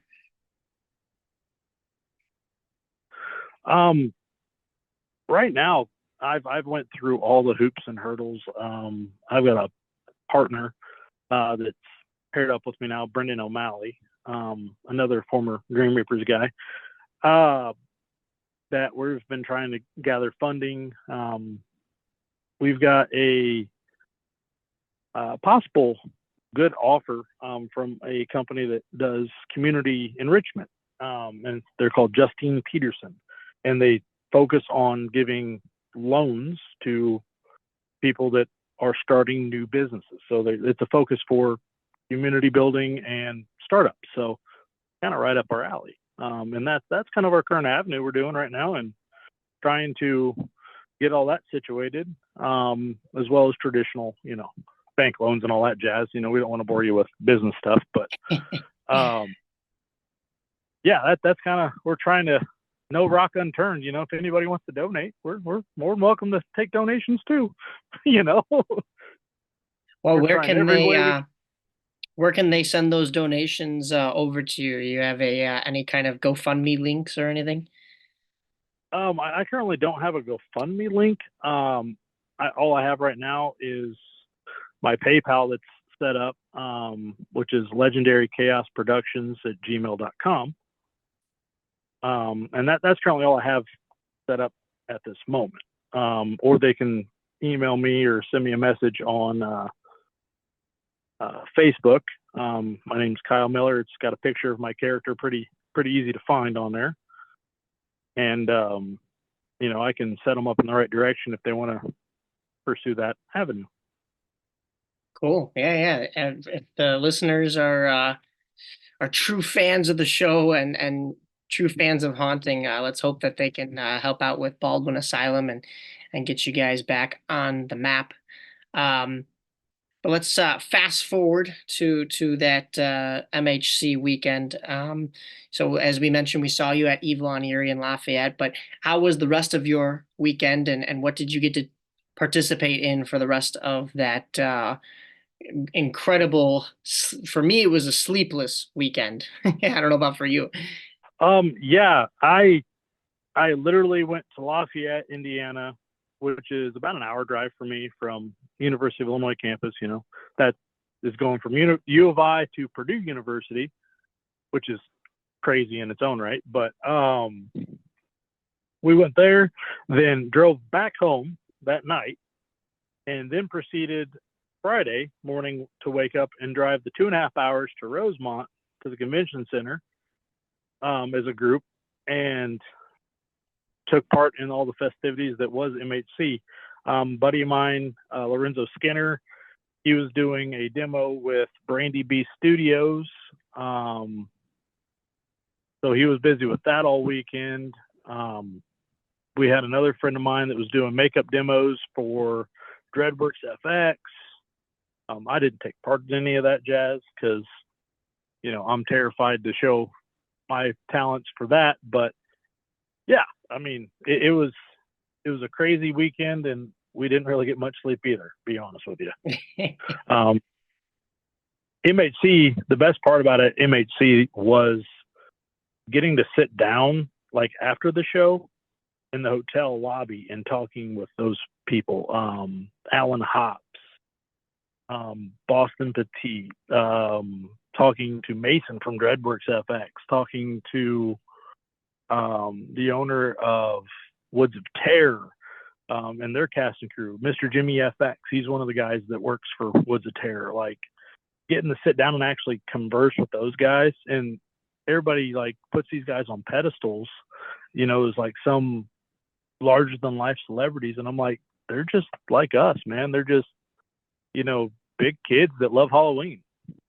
Yeah, honestly, I had both Alan Hops and Ben Anderson on that Thursday pre-convention bus tour, and even though they weren't on my same bus, you know, we'd line up in the lines for the different haunted houses together. And I don't know. Usually I'm okay in these situations. I'm not like starstruck, I guess is the term, but I didn't give them business cards. I think I only said a couple words to them each.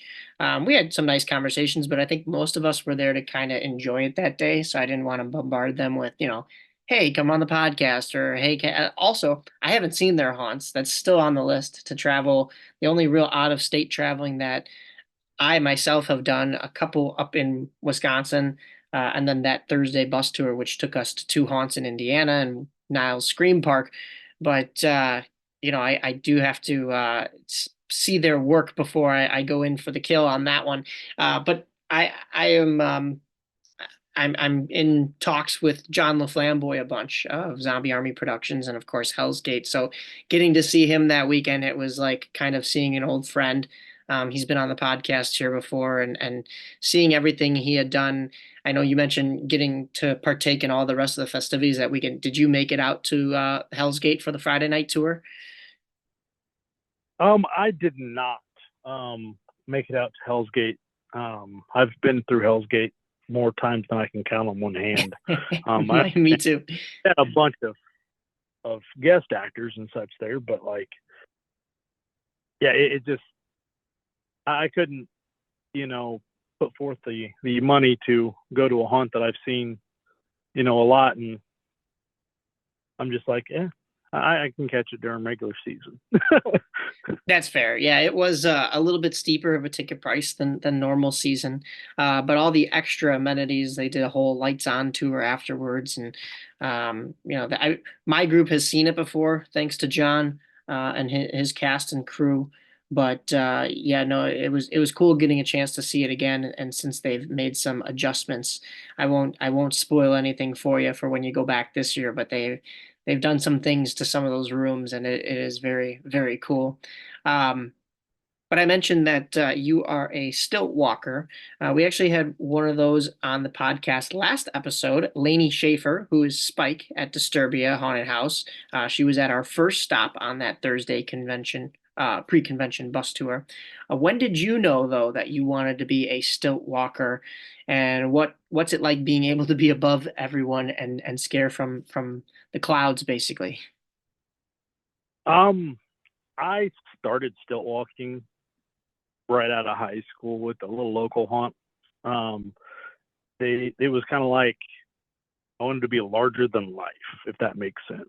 I wanted to be that presence.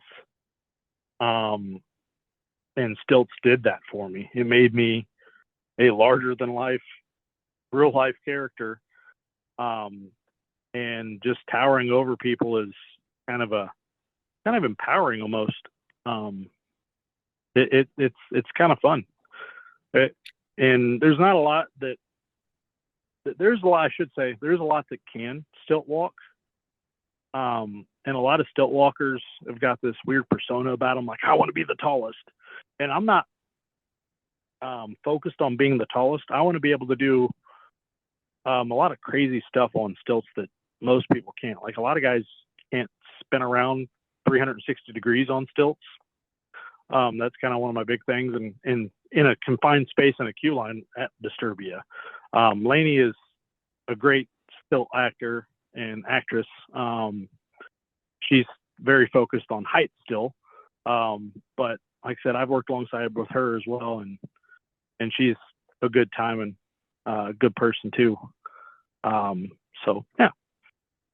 Yeah, she was great to get a chance to interview, and then it was like I turned around the next day and we were already there at that Thursday convention, and it was a little weird seeing them during the daytime and in the morning, same as when we came to Evil on Erie, but then you get inside the haunt and it's dark, but to get to see both of you guys do your craft. I noticed there was a stilt actor at 3 of the 4 haunts on that Thursday bus tour, and other than yourself and Spike, we don't typically see a whole lot of stilt actors in the Chicagoland haunt market. It's pretty much just you and Spike, you and Lainey. So it was interesting to see. There was also that plague doctor on stilts at Evil on Erie. So we saw, come to think of it, we saw 4 stilt actors in 3 haunts that day. We went to 4 haunts, but I don't believe there was a stilt actor at Niles Scream Park. But of course, a lot of their help is, I mean, don't get me wrong, great actors there and they do a phenomenal job, but it's known for being a full volunteer cast and crew. So unless you get a stilt actor volunteering, you don't have one. But you guys had 2, Disturbia had 1, and then 13th Hour Haunted House had 1 as well. So it's becoming a popular thing and trending just about as much as slide gear, It used to be really big in the early 2000s, stilt walkers, and then it kind of was a dying art, I guess, because sliders became real popular. Kind of the touch on the volunteer thing, Evil on Erie is also a completely volunteer-based haunted attraction as well. Actually, now that you bring that up, I do remember them saying that, yeah. It's 100% volunteer-based. And that kid that was on stilts as a plague doctor, he's 14. And that was like his 4th or 5th time acting on stilts. And he's like, dude, he goes, I love your character. He goes, I know, I've looked up in, when you come from Chicago to a littler haunt like Evil on Erie, not saying it was a littler haunt, but like I guess, lesser known, they look at us like we're rock stars or something like that. And I'm like, man, I'm just like you, bro. I'm just a goofy haunt kid on stilts, man. I made my start same as you.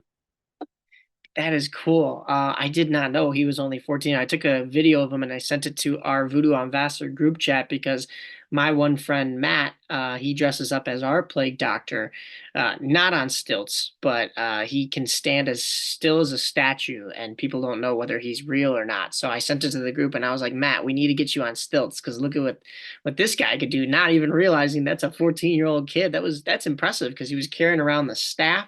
And not only did he have the stilts on, but it was like a gown that came down as that plague doctor costume, whereas yours and Spike's are more like pants. So that's got to be a little bit tougher. I feel like it'd be like tripping over shoelaces all the time, and on that gravel parking lot too. Spike and I are kind of spoiled. We had custom pants made. I'll be honest, like we flat out had custom pants made because I've tried the gown thing, and like with the way he had it set up, like he had like I guess stilt coverings as well. That covered his stilts, but he also had the gown. And that gown thing, man, it restricts your movement. You can't flow or walk as easy. But it did make you more careful on them rocks because walking on rocks and stilts are like my least favorite things in the world to do. So all haunt season, I was spoiled at Disturbia this last year because their parking lot's nice and asphalt, and it was a good time. But Yeah, rock, yeah, not fun. it's I was talking to both Slider Jesus and a little bit with Chains, Nick Serralo, and both are sliders. So especially when it comes to Slider Jesus, Cody, you can't really slide at Hell's Gate now that he's not at Statesville or any other haunts anymore, because it's all dirt and gravel. I mean, there's a couple patches, and he makes do, and I don't know how he does it, but I just look down and I think, as a newbie slider myself, that ain't happening for me. And then when I look at you guys on stilts, it's the same principle. It's like rocks and uneven surfaces are not our friends as haunt actors, because we've either got to slide nicely or be able to balance nicely. So that's tough. They talk about anatomy of a scare, and how people are most vulnerable when they look up, because then your whole neck's exposed and you can't see what's down below you. Do you ever feel like you are like the setup, the ball on the tee for the batter to come in and hit it off, when it comes to being a stilt actor that people are looking up and gawking at, and the next thing you know, there's another actor getting underneath them and scaring them at normal height? Oh, 100%. So somebody you may know in the haunt world, Emma Von Zombie. Yeah. Myself and her had a little, I guess, interactive, skit we did with people, because her character Butcher Baby was a nurse, and I would go up to them and they'd be focused on me while she's asking them silly questions like, hey, do you want free exams? So she would offer them a free exam, and then I'd have them tilt their head back and I'd flash a bright light in their face and look down their throat, and I had my forceps and digging around their mouth, looking inside of it. There's really great pictures. Halloween Blast. David from Halloween Blast. There's a really good picture of him terrified of me standing over top of him with a flashlight stuck in his face and a forceps the other way. And Emma's just kind of looking at him. And then she's like, at the end of it, after the little scare of the skit, she would offer him a piece of gum. And it was more of a gross out type thing. But every once in a while, you get either drags or Nick would come sliding by them or underneath my stilts and just scare the ever loving heck out of them. And like we were very much the setup. They were being focused on me because I'm just massive in that character I have in my arm and such. And it was, I'm just glorified, eye candy for people in the queue line. That's the way I look at it. I'm the setup for everybody, kind of like, speaking of art of the scare, inside of a haunt, you use animatronics to usually distract the customer from the real actor, or the real actor distracts you and the animatronic scares you. Right. It's all about setups and different ways to take your eyes from, take your eye off the prize a little bit and get you a little bit off, and boom, right then you're done. We're going to get you. Yeah, definitely. You talked about that arm that you have. It's one of the coolest parts about your costume. Talk to me about the construction of that. I don't know, would you call it a bionic arm? It's a little bit robotic compared to the rest of your character. Yes, that is 100% robotic arm. And it was made off of mold that Mark Dams and myself made. It's all custom hand sculpted, and once it was sculpted, we cast it in 30-pound foam, and it's actually glued to a like Under Armour or dry fit type long sleeve shirt. Oh, so it makes it slide on. And it's one off. I've never seen anybody else make one quite like it. Many have tried, many have failed, and I don't want to ever try to make another one because it was not fun. And then my glove itself, it's just a standard like mechanics glove with 3D printed fingers on it, that are, E6000, glued to it, and then it's all custom painted. The latest iteration, Mark Dams did the paint job for me and rusted it all up. It's been several different colors and variations throughout the years to make it what it is. But that's impressive. Yeah, I just used the E6000 glue for the slide gear that we made after talking to Chains, to Nick, and that was enough for me. I having to make sure that they didn't touch anything else, including my own hands, so I'm not sticking together at the end of the day. And then, not to mention, that's just the fingers that you're talking about. That's not even the whole process of building that arm and then sculpting to different colors and different, like rust hues and stuff like that. That's impressive. That's a lot of detail going into one arm. But the last part of your costume that I think is also your biggest moneymaker, other than the stilts, is the smoking mask that you have. More specifically, it's a fogger inside of your mask. I believe I saw a TransWorld Live episode with immortal masks, and in that episode, I believe I saw your mask. But it's designed to have a froggy's fogger attached to it. But talk us through how that came to be and how that works. Well, that mask is actually an immortal pyro. Okay. So I can't take any of the credit for that design of that mask. That's 100% George from Immortals. That was one of his brainchild masks to put the smoke machine in it, which we use it's called Spoon or Cause Cloud fog machine for it, because the Froggy Fogs don't have enough oomph yet on the older models, at least the 4 that I have, the Gen 4 that I have. They have a Gen 5 that's supposed to be, more powerful, according to Tater. I haven't tried it yet, but Tater said it was better. It has internal piping inside the silicone mask that pumps fog like a vape machine almost through the external holes in the mask that are molded into it. Mine is unique though, for Immortal, because it's a custom paint, and it also is the only one that Immortal has done that I know of, and that bald variant that has the eyebrow punched into it and little wispy hairs throughout it, or at least maybe not the only one now, but it was the first that they did. So it's again a one-off mask as well. Many like it, but none of them are that exact mask. That's awesome. So I'm kind of proud of it. I'm looking at it now. Was it everything you had envisioned when you were kind of mask hunting or looking at something to add to your character? That character, we were kind of trying to find something to make it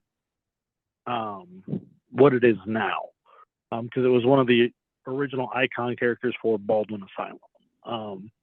The crab logo for Baldwin Asylum, as we called it, which is actually a little spider. The masked guy on the front of that shirt is supposed to be my character. Okay.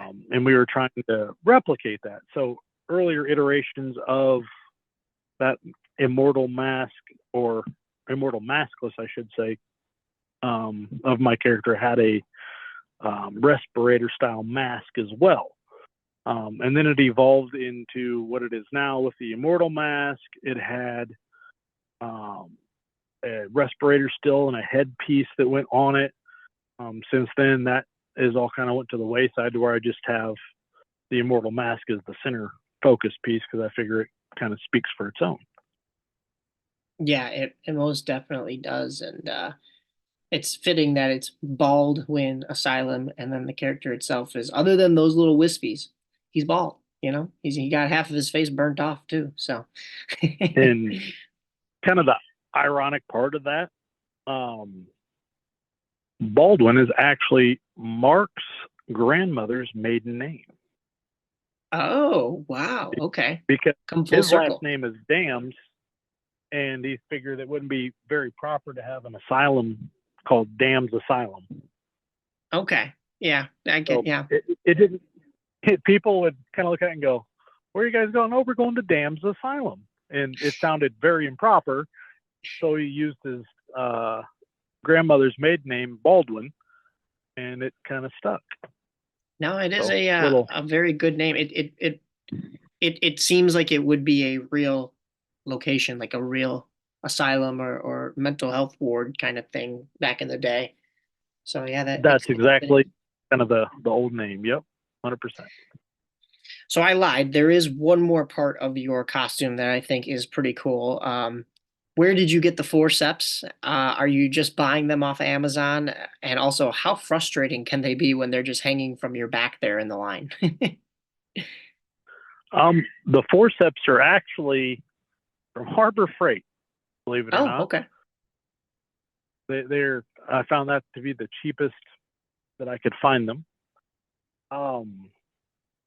And that coat is actually a galore piece that was made, 15 years ago, that I've went through and updated, obviously, and made it what it is now. A lot of custom grunging and, blood and paint and ickies on the back of it. But yes, the forceps, they people constantly mess with them, being all the time trying to, I took your little forceps off your back, and I'd rather them take silly stuff that cost, $1.29 a pair of forceps versus them potentially going through the haunt and taking something more expensive. That was kind of the general idea I had behind it when I did it with Baldwin, because there's always going to be those type of haunters or people that like haunted attractions, like, "Ooh, I took this from their haunt, haha," and they thought they got something, just a souvenir. And I'm like, I don't care if you take $1.49, pair of forceps. Whatever, ain't no skin off my back. You didn't take the $300, Ghost Ride head that we have sitting there, Yeah, that's always a win compared to if they were to take something like that. Oh my goodness. Yeah, Harbor Freight is definitely a haunter's friend. We have one up the block from us, and if I can't find something, or I find something's too expensive at Home Depot or Menards or wherever I may be looking, even the dollar store, Harbor Freight, and they always have those cheap little discounts and whatnot. So that was well, I think that was where we got our diamond cutter. In order to the toe caps that we got for sliding were a little too big, so we had to cut them down. And they were, of course, the steel toe caps. So we needed something that could cut through the steel, and Harbor Freight was our friend for that one. I don't believe your back was always open, as you mentioned that you made updates and additions to that coat.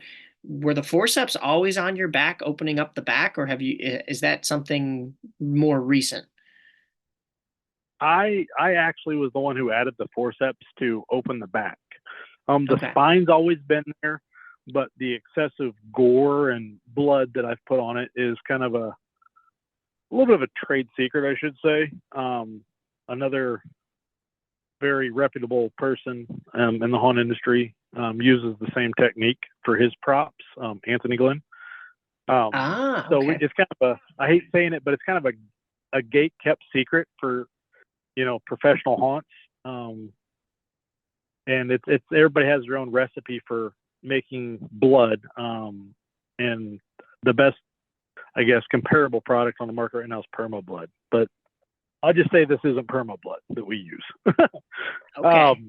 But it gives a more realistic effect. It doesn't ever dry. I shouldn't say dry, but it doesn't ever turn not glossy. It's always glossy. And when it's not glossy, you can hit it with like some pledge or like some sort of cleaner to brighten it right back up. And it's right back to being that real, wet looking gloss. I did all of that. I also did some more rips and tears in the coat, a lot of custom coloring of it as well, to bring it to where it is now, opened it up a little bit more. And then added the forceps so it looks like that my back was just ripped open and just held open by these forceps. I like it. Yeah, that's it's a good touch, especially on an October night when you've got the steam coming out of your face. and then you do that 360 and whip around on stilts, and next thing you know, there's a bunch of forceps just dangling, like they're I'm trying to think of like a creature in a movie, like almost like a stegosaurus with all the stuff on the back just whipping around, or like Alien versus Predator when Predator turns its head and all the forceps just kind of like swing around like they're dangling off like dreadlocks, and then the back is just open and glossy like you said. And yes, uh Anthony Glenn does a phenomenal job with that kind of stuff, and you can see it throughout Hell's Gate. But what's weird is he doesn't do a lot of that kind of stuff on his own characters, from what I've noticed. His characters are a lot more macabre, less bloody. He always scares my mom when, no matter what, every time she's at Hell's Gate, like she doesn't like the ones that like creep up and like make weird noises. And he does that thing where he can either, the one character, I really liked that one where he was able to switch the masks. And yeah, he's very talented. His character called Hoax. Yes. That's his character, and his company's Original Sin Design. Yep. Sorry to name drop, but got to support no. my fellow friends out there. Yeah. I couldn't think of his character name, and yes, Original Sin Design. But I loved how he had all the masks at the belt for Hoax too, because it looked like you were not quite like walking into a theater, but like, you know, you how the theater has like the smiling face and the crying face, but like he had them all like as an arsenal on the belt. That was pretty cool. Yeah, his character is, I'd say, probably 99% silent. So besides like noises or grunts, he uses those faces to show emotion, which is a unique thing about his character. Especially coming from Mother, because he was the original Mother at Hell's Gate, right? Which a lot of people don't know. But yep, he was a surprise original Mother, and that character is all emotion and sass. Like the way it's presented, you know, it's very. Mother has a very unique way of presenting herself, if that makes sense. Yeah, and I believe it's Katie that is Mother now. Katie is Mother now, and she took over the reins from where Anthony left off, and man, she hit the ground running with that. And I will say, unless somebody had told me about, you know, Anthony being the original Mother, and now I know it's Katie through a friend of mine. But it's amazing that both of them do such a great job with the character, but at the same time, their work is so similar that character never felt disconnected. Like you could never tell that the role switched, basically, because it still seems like the same Mother continuously. Unless you knew the industry secrets here that we're spilling, you would think, oh, it's the same person every single year. But no, it originally started, as you said, as Anthony, switched over to Katie, and they've kept that same movement with the character and that same basically just personality of Mother. You know, they really fit that role well. And kind of I guess a little secret, she shadowed Anthony for a good amount of time to make sure it was a flawless transition, because, as you know, John LaFlamboy is a very, very theatrical show. He's a theater major. Yep. And he directs it as a show, as theater. And he wants it to be very fluid, his show to be the same. You know, if you see a character one year to the next year and you see that same character the next year, he wants that same, you know, like mannerisms. It's like going to, you know, seeing Michael Myers, and you want to see the same Michael Myers and how he's very slow, methodical. You know, it's the same Michael Myers type theme. Yes. You don't want Michael Myers that, you know, is all hibbly bibbly and jumping around like a clown or some silly stuff. Right. You're like, what in the world is this? So you want that, it's that icon, and he's really drilled it into people's minds that if it is an icon character, I want it to be the same icon character whoever's playing it. Definitely. You're playing that character. You're not it's not a person. It's like it's a character. They want that character to be the same no matter who plays that person. Yeah. Oh yeah. If that makes 100%. sense. Oh yeah. No. Yeah, I follow you. And if the listeners don't, that's their loss. They just have to go see the show themselves and understand what we're Absolutely. talking about for sure. But I've seen the show, like you said, countless times. I can't even count how many times I've been there. I have to really sit down and think. But I just started this year. We got our sweatshirts for Voodoo on Vassar. I want to say 2 years ago now, end of 2022, going into 2023. And I just started to add patches as haunters do. We got the Haunted House Chicago patch on this shoulder. There's going to be a Chicago Haunt Builders patch on this one. I've got all the rest of the patches on the back now of what I've collected from MHC, but of course I'll be able to add the whole rest of them come this October. But you have the Baldwin patches on your outfit, so that kind of lives on with your character. Any other upgrades that you can give away for Doc with this upcoming season, other than just having, everything we talked about, and also the Baldwin patch that for now is how Baldwin lives on until you guys get that back up and running? I've been kind of tinkering with ideas. I don't want to kind of give any of them away yet, but I might actually be transitioning to a different character. I haven't said much about it yet, and kind of put Doc away except for special occasions. Okay. Is this another stilts character? Well, there'll be a stilt variant of this character. Okay. But if I take on the role of being a haunt owner, it's hard to direct a show on stilts. Right. Interesting. Okay. So I have to design and engineer a new character that is very mobile, but yet still of that stature of being like an icon style character. So who knows, it may even be a stiltless variant of Doc, which has been seen at MHC before, ironically. Oh, okay. All right. Interesting. So you're getting knocked down to our level, huh? By yourself, I guess. As some people have called him, buddy of mine, Lorenzo Skinner, he calls it Dapper Doc because, it's suit coat and, real fancy. Okay. All right.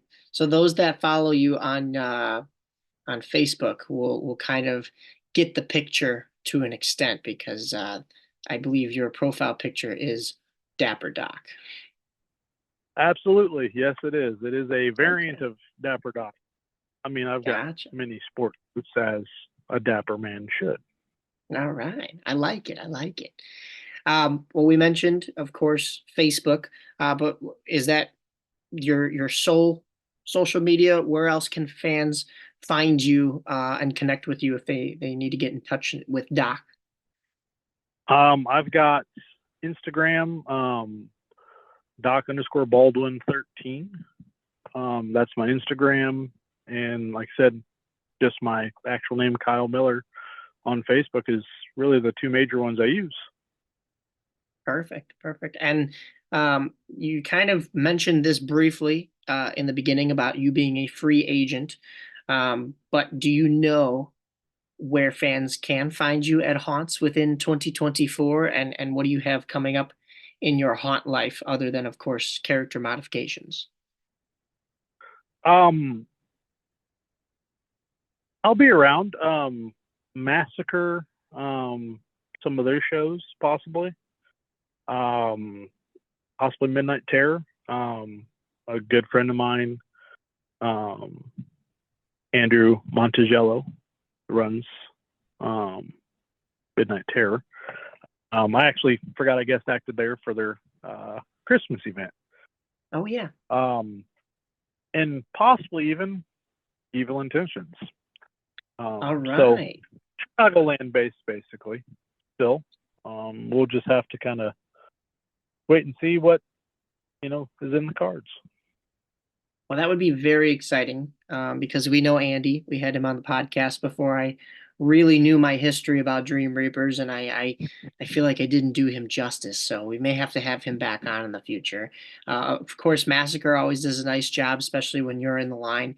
But Evil Intentions, man, this year is a big year for them with the new location and how they're going to be combining with Monster Purge and Ghoulish Mortals to make a haunt destination, which is called Forsaken Hollow. I had the T-shirt over here. I had to double check my records, but I'm excited to see it. I'm sad that it's not in my backyard in Elgin anymore, but I think this will be great for them, and they always do a nice job going forward. So we hope to see you in the line there as well. Yes, Fitz has dumped an insane amount of money into their new location to make it be what he wants to be, like a haunt destination. And it's going to be something on the level of Hell's Gate, if not, shall I say, above that level.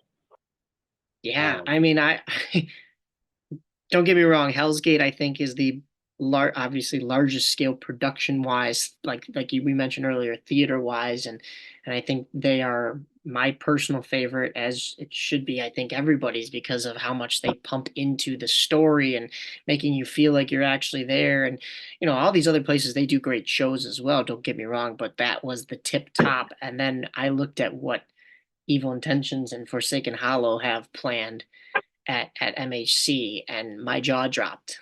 And I even said to some of my Hell's Gate acting friends, some of them that have been on the podcast, Caleb Wimbush, I was like, yo, you guys have competition now. Like, of course, in this industry, it's good competition. It's always good to have, other great haunts around you and such. But I was like, yeah, to the north, you guys got, well, for me, it's straight west out in DeKalb, but Maple Park. But I was like, to the north of where Hell's Gate's at, I'm like, yeah, you guys have some company now up at the top. But yeah, man, thank you for hopping on. I know you've got someplace to be. So once again, thank you. Tell Lorenzo when you see him to stop eating my business cards and my stickers. Yeah, Lorenzo, he loves business cards for some reason. He might be one you talk to in the future to get on your show. I'm sure he would love to hop on and talk to you. He's actually I'm gonna spill the beans a little bit. He's making his own mask company. Oh wow! Okay, I have to talk to him then. The costume that he wore at MHC for Brandy Beast, the pirate, that was a collaboration that he used and did. So, I mean, she made a lot of latex stuff, the mask and the gloves and chest piece, but all the costuming, that's all 100% him. That kid is ridiculously talented for his age. And I can't, pump him up enough. So. Wow. Yeah. He is on my list as we go through these monthly episodes. I got to see where I have him slotted in. I got to reach out to him, but wow. Yeah, that's pretty cool. I'm excited to hear from him on what he's got going. Anything that we missed from you before we let you go here? Because I know you've got that gig you're headed to. I don't want to keep you. No,